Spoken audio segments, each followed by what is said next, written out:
South Korea. You know, Buffett is not exactly what you might expect. This jet setter shows up on the tarmac in a simple sweatsuit, but don't let his casual look fool you. Buffett is all business. Charming, yes, but all business. And right now he has a plan for conquering Asia. On this trip, he heads from Omaha to China to South Korea and back, all in under 56 hours, and we are with him every step of the way.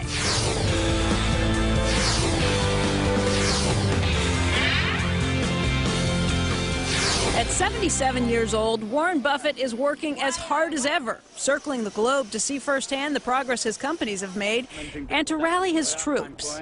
The chairman and CEO of Berkshire Hathaway since 1964, Buffett sits over an enviable cornucopia of household names including Dairy Queen, Geico, NetJets, See's Candies, and Fruit of the Loom. He also owns major stakes in American icons, including Coca-Cola and the Washington Post. It all began over 65 years ago. The legendary investor buys his first stock, City Services Preferred, at age 11. He liquidates his entire portfolio of 3 shares just 3 years later. And I bought it at 38 and sold it at 40, and it went to 200. And that made you think I should... That maybe patience was a better thing. As Buffett watches the gains he missed out on, he learns that investing is much like his favorite sport, baseball. Ted Williams, in The Science of Hitting, talks about waiting for the right pitch, and that's what investing is. I mean, there are a lot of parallels. If you swing at bad pitches and feel you have to swing at every pitch, you're going to have a terrible batting average. But if you wait for the right pitch, in baseball, once you get 2 strikes on you, you have to swing at a bad pitch if it's in the strike zone.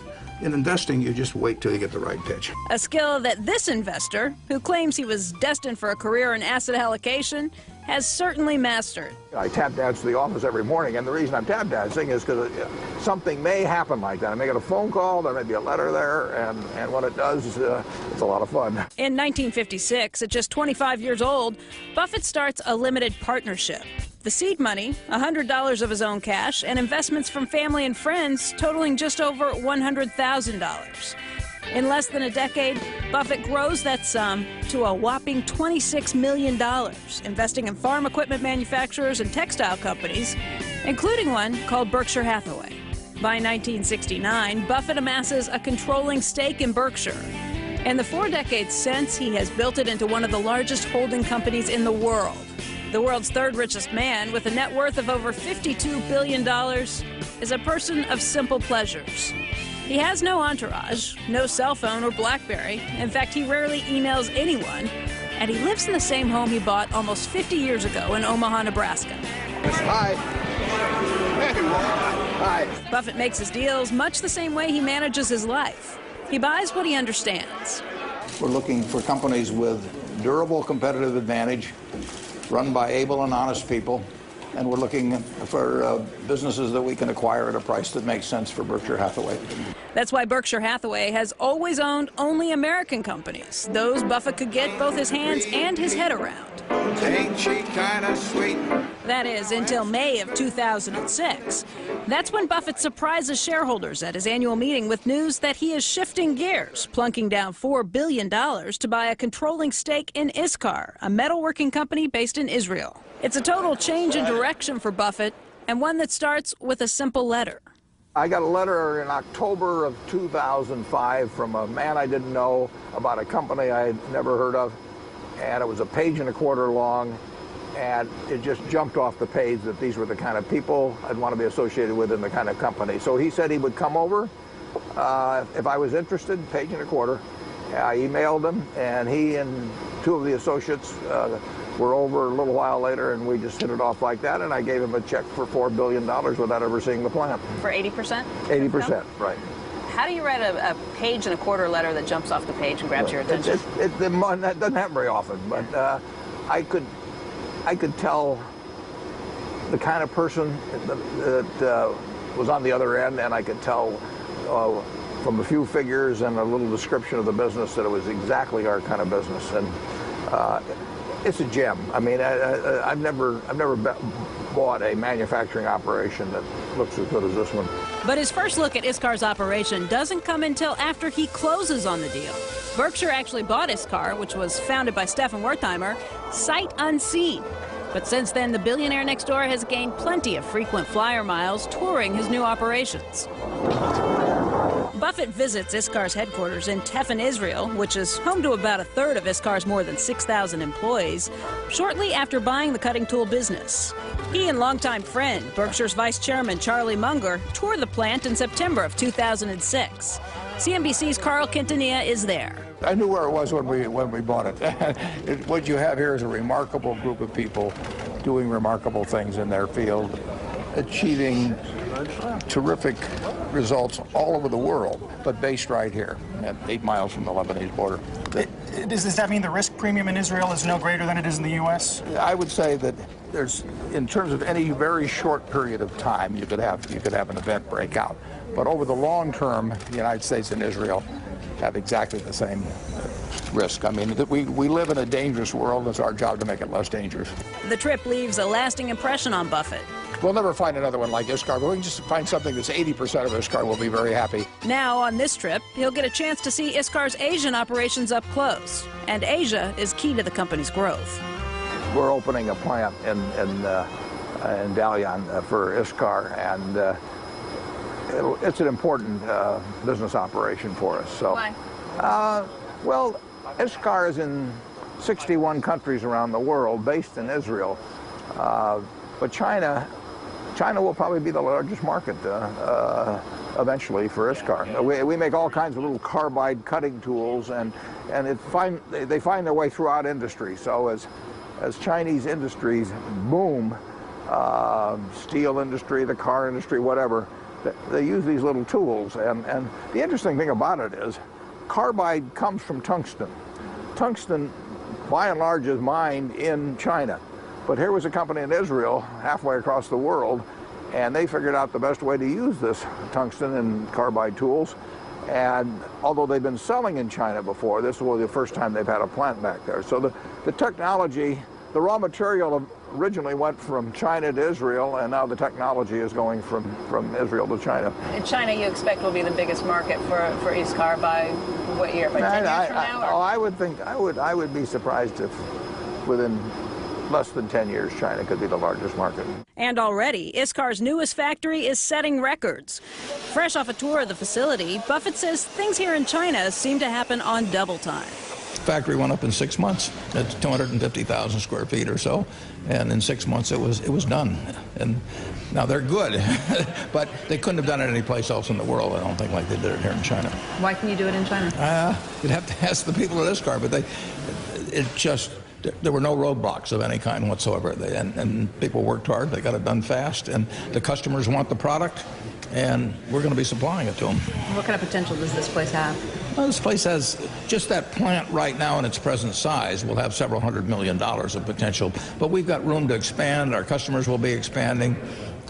I think you will be amazed at what happens. Right now, this is the first factory for ISCAR in China. In China. In China. How big is this market going to be down the road? It will be huge, Becky. I don't know how big it will be, but you have all of these companies that use our type of product, cutting tools, and we'd be crazy not to be here. Even though Buffett's first international investment wasn't until 2006, he says he's been thinking globally his entire life, learning the lessons of globalization early on, starting with his investment company's namesake, the Berkshire Hathaway textile mills. In the early, a century plus ago, if you lived in New England, you measured your wealth by looms and bobbins, just like people in the Midwest measured their wealth by acres of land. And it turned to dust, basically. Is it, you think it's continuing to do that in other industries today? Or? The world's always evolving, I mean, the job of somebody that allocates capital is to look out and see, not so much, in my case at least, where the world is going, but to make very sure that you know what the world's leaving. We like what we call durable competitive advantage. That company did not have. It had great workers. It had perfectly sound equipment. It was making something essential, men's linings and cloth for handkerchiefs and that sort of thing. But it did not have any durable competitive advantage, and eventually it disappeared. What industries today do you think are disappearing in that way? Like, well, you have to think about any industry that has a high labor cost, because we are at a competitive disadvantage in the United States with industries with high labor costs. So if now there are plenty of exceptions. I mean, you're not going to print the Wall Street Journal from China or India or something of the sort. But if you've got a business with a high labor content that's turning out kind of a basic product, you have to think twice about what's going to happen to it. I was wrong in shoes. I went into the domestic shoe business. I was dead wrong because it has moved. I've been in the textile business. We're buying our furniture over there. Now we retail it, we don't manufacture, but a domestic manufacturer has a terrible time now compared to 10 years ago. There's a lot of labor there, and they're good. in China now, they're losing some of their factories. They're going offshore to Vietnam because it's cheaper labor there. That's capitalism. So it's constant. Even in a communist country, that's capitalism. I mean, the world will seek low-cost production as long as the quality is thought to be fine.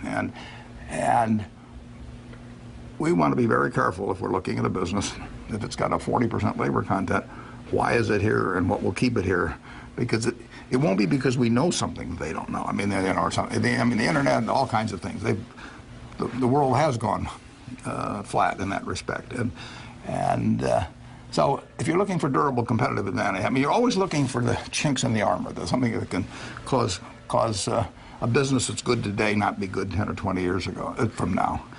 And that's a prime example. That was a wonderful business. That business, back right after World War II, was making as much money as almost any pharmaceutical company you can name or anything. I mean, it was big, but no more. Coming up, whose idea is this anyway?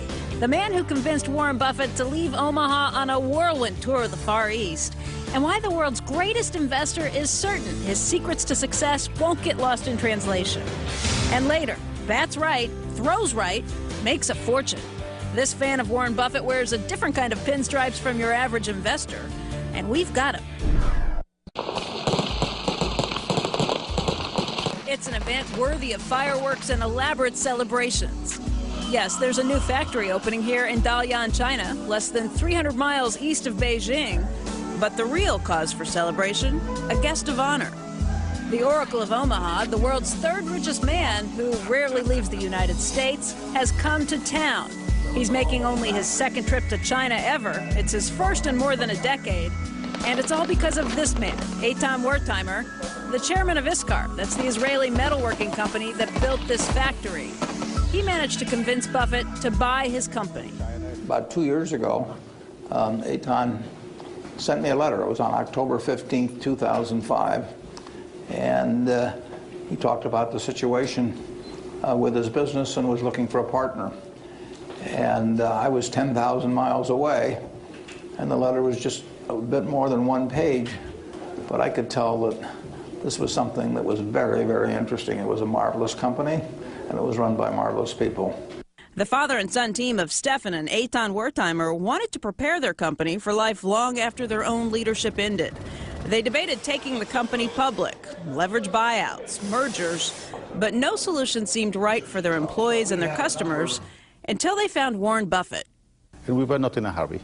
It took us 3 years to find that actually there's one different model than the rest of the world, and this is Warren Buffett.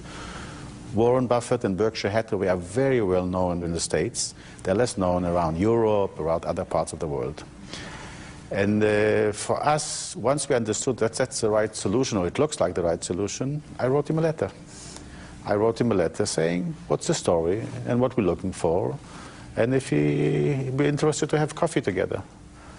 And I got the answer a couple of hours after the letter reached him, telling that sounds like an interesting, very fascinating company, and if by any chance we could come over to Omaha and have coffee.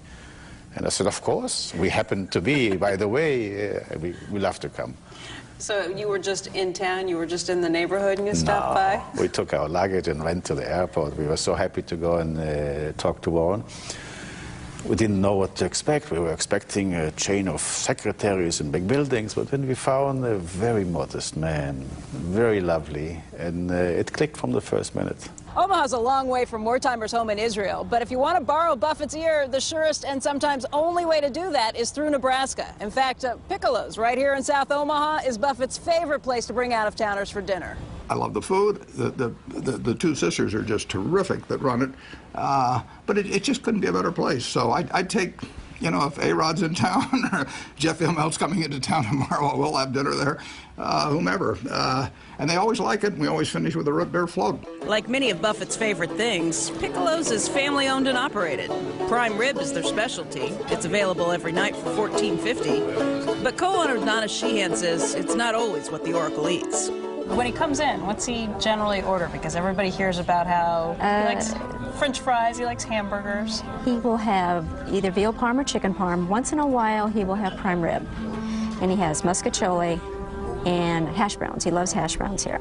Lots of vegetables, too? Never orders any vegetables. Not a big one, but he does like the desserts, right? Yes, he loves root beer floats. That's his thing That's every his time? Thing, every time, a big root beer float. A dessert that all of his famous friends, from Bill Gates to Jeff Immelt to Alex Rodriguez, have come to enjoy. Not to mention Wertheimer and his crew, too. What did you think of Omaha? Looks like a big village. I didn't know how to read it. I'm not sure I yet understand Omaha, but it doesn't matter from where you come. I also come from a small village. Some other utilities on your radar screen right now. The deal to buy Wertheimer's company was wrapped up in a matter of days. Warren Buffett's Berkshire Hathaway making a big acquisition. Buffett announcing the purchase on the eve of Berkshire's annual meeting in May of 2006. I love this company that we bought, announced the purchase of yesterday. It's a significant business. It's a big business. Then you were able to, just a few months later, convince Warren to come to Israel, and that is not an easy thing to do, to get Warren Buffett to leave the country. Warren told me, I wrote to him earlier, why don't you come over? He said, listen, I haven't been to this country or that country or the ABCD, so don't expect me to go around so quickly. And then he told me also that he loves to sleep in his bed in Omaha. That's his most desired place for spending his time. I told Warren, listen, any lady going to the grocery store, every time she buys a tomato, she normally will touch the tomato to check the quality. Don't you want to come check? It's a big tomato over there. And he said, no, I'm doing the things my way and my system. So I told him, listen, promise me only one thing. If we finish the deal, will you come to Israel? He said, yes, I'm promising you. The second we finished the deal, he said, when do you want me to come? I said, September. So that's what happened. So what's it like to travel with Buffett, the man without an entourage? First of all, every time we travel with Warren, the kitchen gets very hot. A lot of people are curious about it. You've seen in Korea how we hardly could get him into the car and out of the car and a lot of other elements. A lot of people want to learn. A lot of people want to have a little signature on a book or to have a photograph for lifelong later to put on a fridge or some place in the room. You see that people sit and understand that here is somebody with a great mind and a perfect balance between the heart, the pocket and the mind.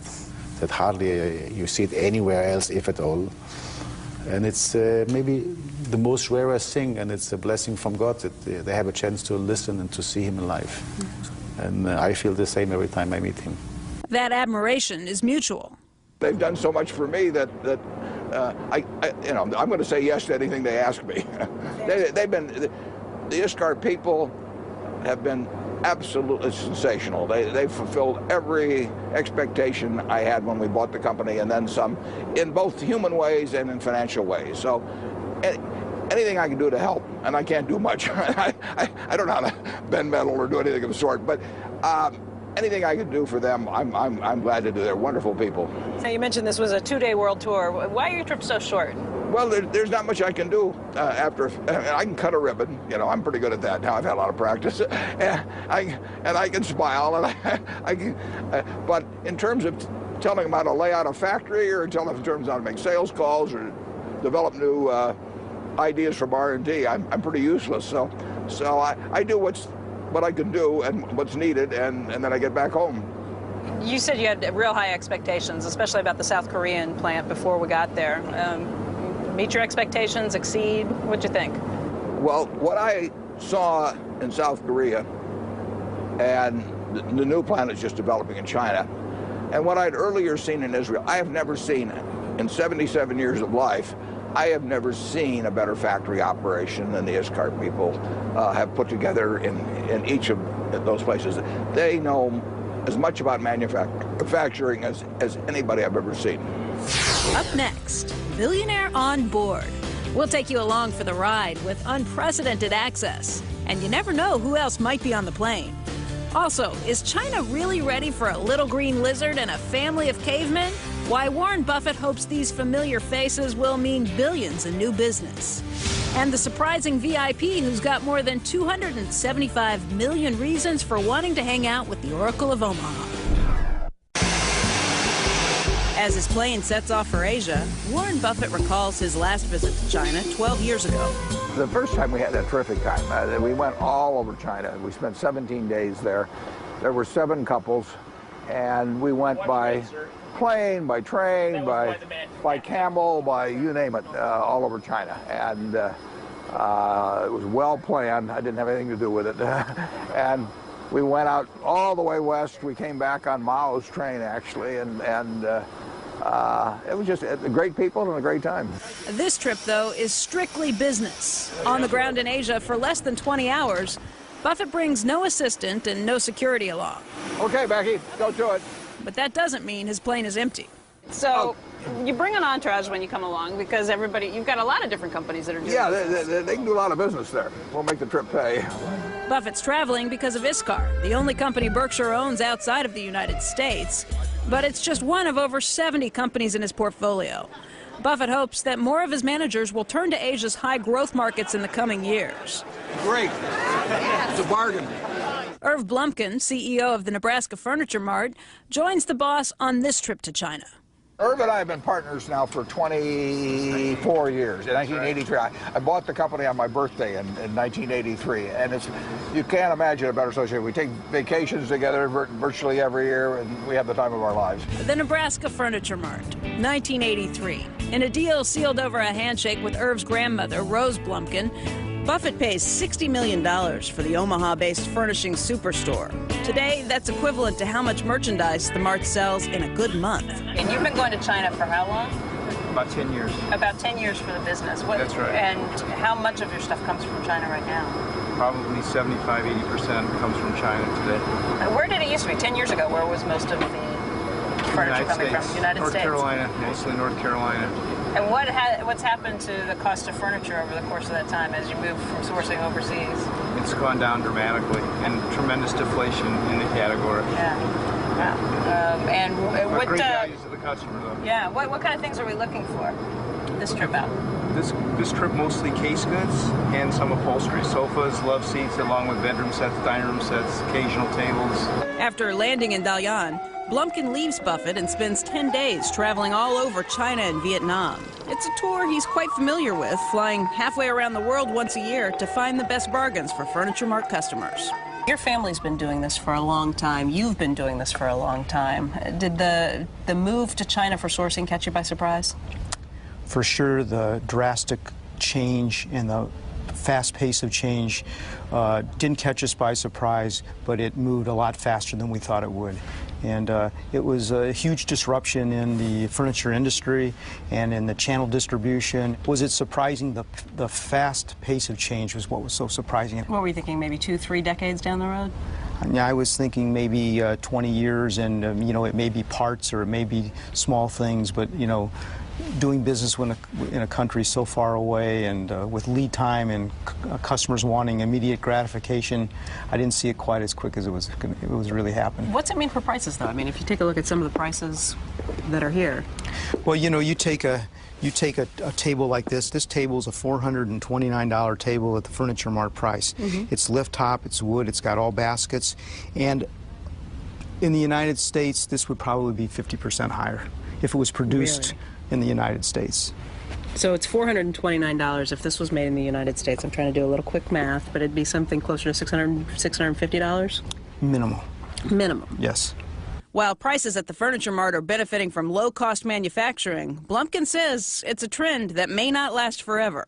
We're starting to feel some pressures. When I was over in China, you could see there was starting to be some labor shortages.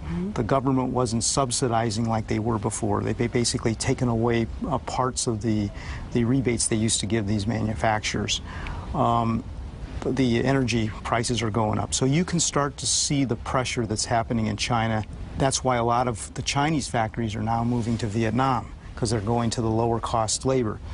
Outsourcing to Asia was an easy decision for Blumpkin, and one that his boss, Warren Buffett, fully supports. When you first started talking to him about how you were going to be doing sourcing in more places, how you'd be going to China more often, was it something that he got immediately, or did he gradually over the years kind of pick up with it? He got it immediately. I mean, when we first said, you know, we have the opportunity to maybe do some business in China and lower our costs, give our customer better value, he understands that perfectly clear, and he's taught us so many things over the year, but the one thing that he understands is if you're a low-cost producer and if you give the customer a good value, things will take care of themselves. Buffett does his part at the Mart as well. The store exclusively offers the Berkshire bedding line. The deluxe model, the Warren. My ambition in life was to be a mattress tester. I thought that would be a great job, just to sit there and test mattresses all day. So I told that to the Blumpkins, and when they came up with a special bed, they said, well, come on out and test this one, and I pronounced it AAA. Do you have one? I think I've got one. I can't tell you for sure. I mean, I told him to, I told Astrid to get the mattress out there, and I'm sure she picked out the Warren, but I have never actually, I don't know whether there's a label on it that says that or not. You got to look under the sheets and check it out. Yeah, right. That's what I said. He goes, I bet Warren would know. That's exactly right. I can't tell you what color the carpet is in my bedroom, or the walls. I mean, I just... Really? No. Why? I just don't see things like that. Because you're too busy thinking about other things. I don't know about that, but whatever it is, I'm just not good at noticing things. Do you know if how much of your furniture comes from Nebraska Furniture Mart? Oh, it all comes from there. It does. Okay. It all comes from there. There's no question about that. But furniture and metalworking aren't the only Berkshire operations in China. Buffett has high hopes for all of his businesses to eventually grab a piece of the Far East. In fact, someday, he'd like to see the Geico Gecko and the caveman right along the Great Wall. What about just in terms of Berkshire's operations? How big of a market is China for stuff that you're selling into? Well, it isn't that big yet, but it will get bigger by the year. Do you sell insurance there? We don't sell insurance there. You can only own 24.9% of an insurance company in China. We're looking into selling insurance there, though. It depends on whether they open up ownership further as we go along. But it's a source of real interest. I've looked into it.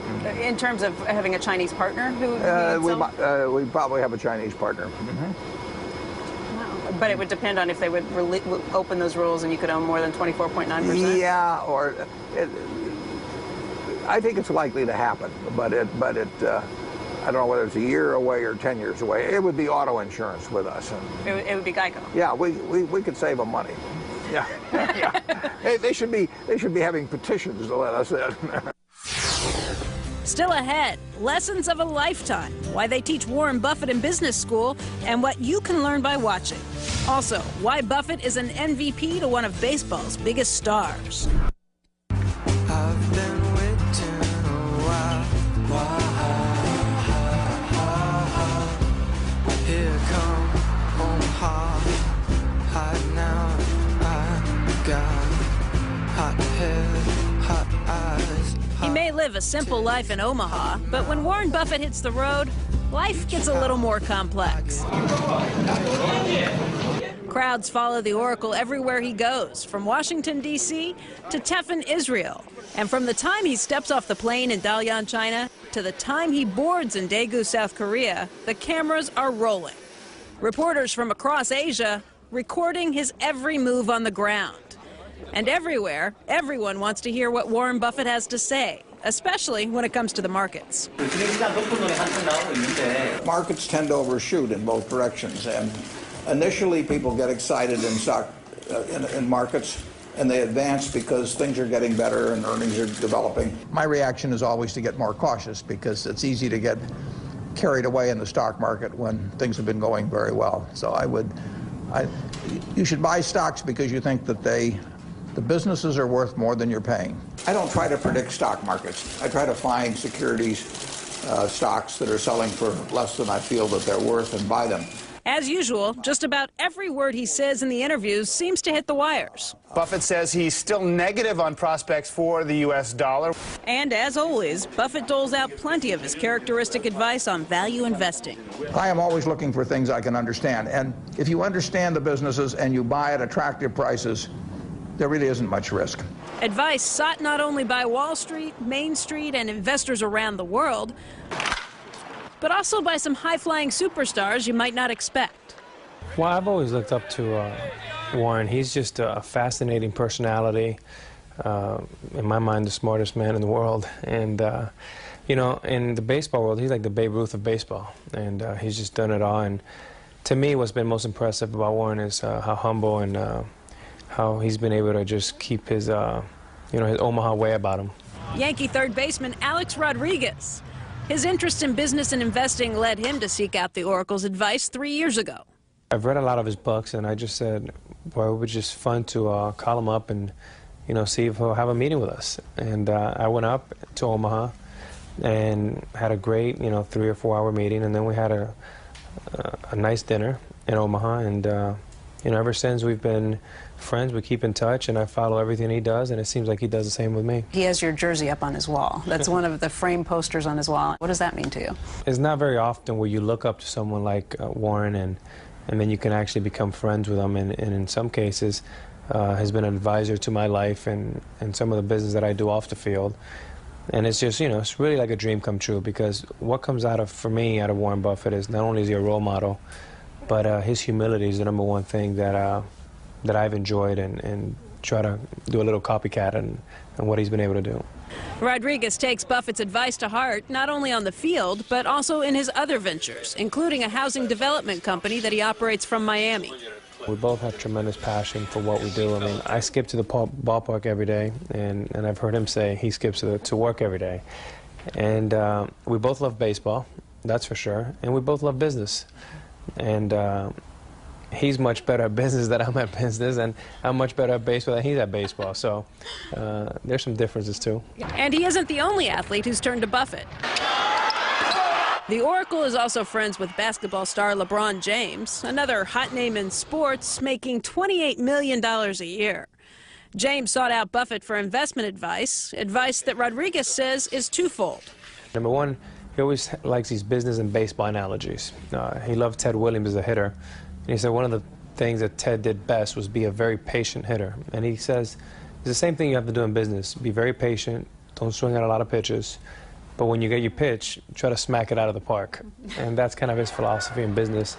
And for me, the best thing he told me was, don't forget about what you do best, and that's play baseball. Go out and try to be the best and greatest baseball player you can be for the longest time. And that's the best thing you can do for your business, for your family, and for your legacy. And I thought that was great. But you don't have to be a sports hero to gain access to Buffett's ear in his hometown. You just have to own a share or two of Berkshire stock. Of course, that'll run you over $100,000.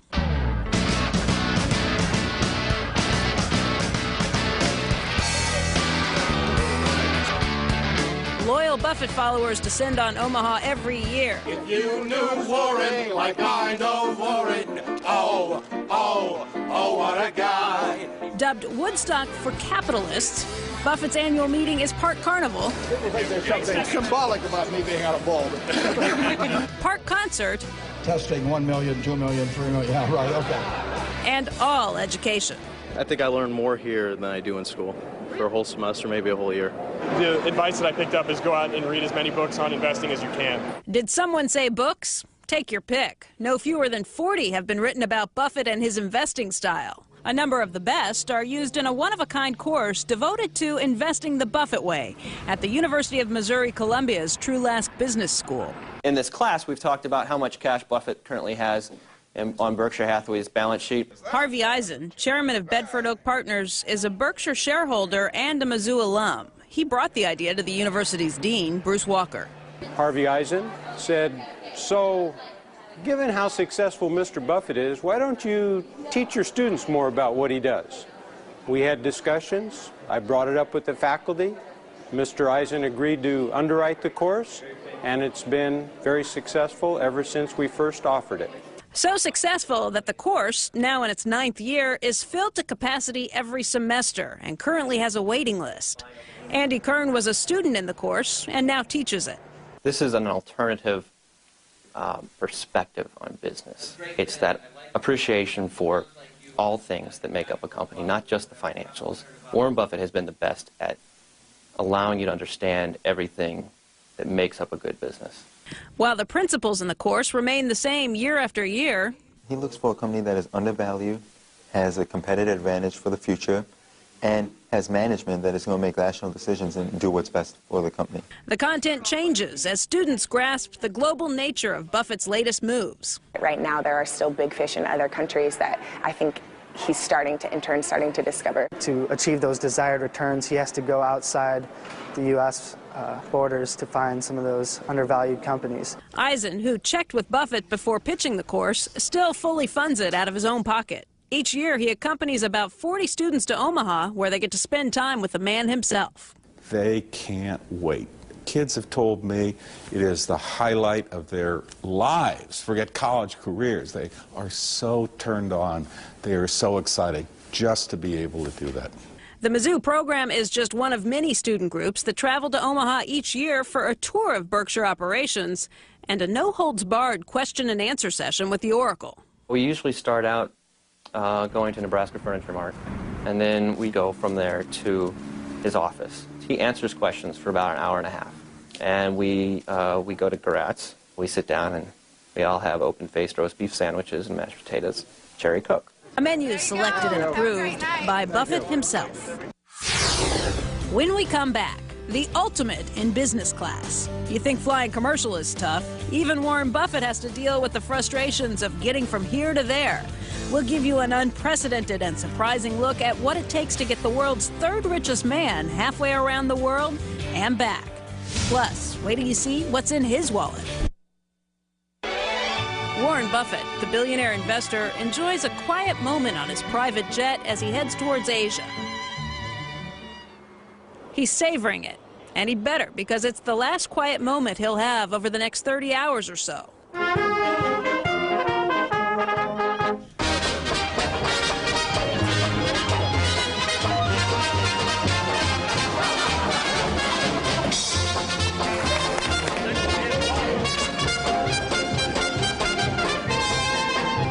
The type of greeting your average business traveler might expect when arriving in Asia. But then again, Buffett's not your average business traveler. In China, local dignitaries, military escorts, and media outlets are all waiting on the tarmac. You'd think a reception like that would be hard to top. That is, until you arrive in Daegu, South Korea, where the mayor personally escorts him through customs, and a marching band does its best to try and make Buffett feel at home.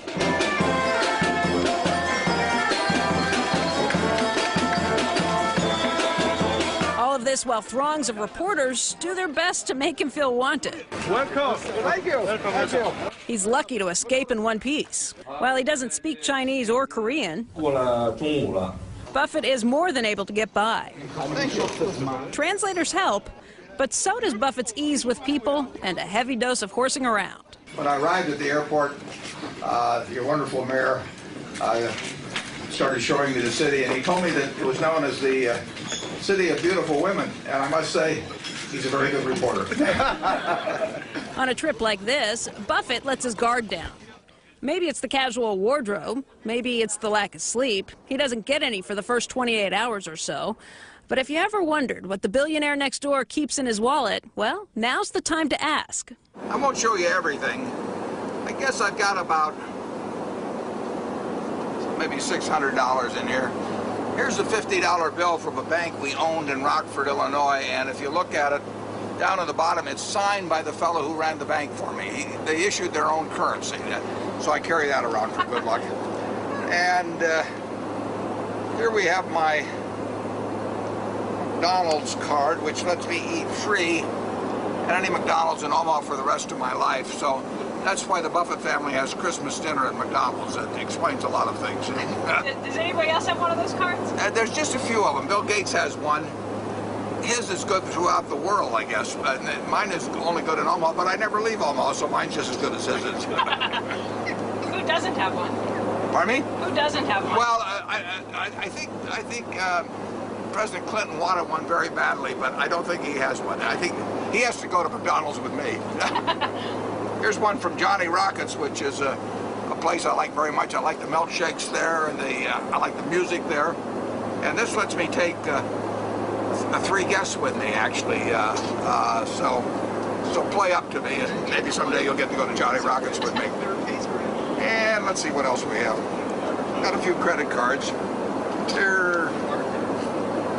Got pictures of my grandchildren when they're young, and they're my children when they were young, and I keep those with me. And really, there's not a whole lot more here. There's a driver's license, and as you can see, the billfold is about 30 years old. It's only been out a few times during that period. Often moths come out when I pull out my billfold. Eitan Wertheimer, the head of the Israeli metalworking company that Buffett bought in 2006, planned this trip. He's calling me my travel agent, international travel agent. Wertheimer's packed the itinerary to give Buffett a taste of the local culture every step of the way. Sometimes it's a tad more of a taste than Buffett would like. Take the 12-course meals of the local cuisine. It's a little rich for a man who's used to eating a very limited diet, mostly cherry Cokes, burgers, and French fries. 77 years old and I haven't ordered this yet. 6 courses into lunch with the mayor of Dalian, Buffett finally gets the meal he's been waiting for. Of course, back on the plane, it's a different story. Here, he can do things his way from the get-go. We've got a lot of candy. They treat me like any other 5-year-old on this trip, yeah. 5-year-old, meaning you get any kind of food you want? Pretty much, yeah. Is there Dairy Queen in the back? Well, sometimes there are, but deli bars or something. They probably didn't get them this morning. And it's not just dilly bars. The one constant on this trip, cans of cherry Coca-Cola. Buffett calls it his health food. I manage my health. I drink lots of Coca-Cola. We own about 8% of Coca-Cola, so we get the profit on 1 out of every 12. So I recommend that all of you drink Coca-Cola, and you too will live to be 77. And when he says lots, he means it. I drank 5 12-ounce cans a day before we bought the stock, and I drink 5 12-ounce cans a day after we bought the stock. So I like the product, and no matter how much I like the product, I would not have bought the stock unless I thought it was very attractive for its long-term prospects. Traveling around Asia certainly is easier when you go with a billionaire. But even being Warren Buffett isn't enough to cut through every bit of red tape. Yeah, that's just moments before we realized Buffett's luggage was missing. Buffett is ever the gentleman, and he didn't stress over this issue. And that bag, just in case you were wondering, yes, it was recovered. Warren Buffett, the billionaire next door going global. For all of us at CNBC, thanks for watching. I would say goodbye in Chinese, but I don't like to show off. These are applications from the serious candidates for the new CIO of Berkshire Hathaway. There are already 4 potential candidates. He just brought a little light reading for the plane. Yeah, right, a little light reading. A little light reading. It's just like Superman going into a phone booth, right? I learn a lot by reading, and I learn a lot by talking to smart people, and I listen to what they say, and it's not very complicated. You should finish the day a little smarter than you started the day. If you don't, you're making a mistake. I should mention I also listen to CNBC. 还有就是我每天都看那个 CNBC 最知名的这个广播电台的节目。